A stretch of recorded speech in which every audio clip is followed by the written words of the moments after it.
রাতের অন্ধকারের সঙ্গে পাল্লা দিয়ে বাড়ছে দাবানলের তীব্রতা। লেলিহান অগ্নিশিখায় পুড়ে ছাই হচ্ছে একরের পর একর জমি। কালো ধোঁয়ায় ছেয়ে গেছে ভোরের আকাশ।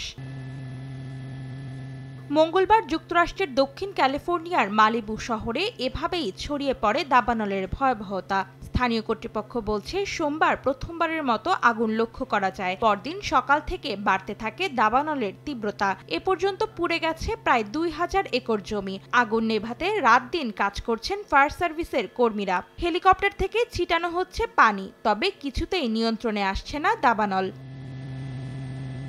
কর্তৃপক্ষের দাবি, তীব্র বাতাসের কারণে দাবানলের ভয়াবহতা ছড়িয়ে পড়ছে দ্রুত। স্থানীয়ভাবে পরিচিত সান্তা আনা বাতাস ঘন্টায় প্রায় ৬৪ কিলোমিটার বেগে বইতে থাকায় ঘটছে এমন ঘটনা।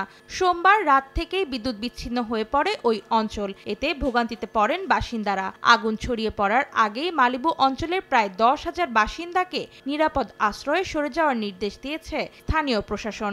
এছাড়া লস অ্যাঞ্জেলাস আর ভেঞ্চুরা কাউন্টির জন্য জারি করা হয়েছে জরুরি সতর্কতা। অন্তরা সেন, সময় সংবাদ।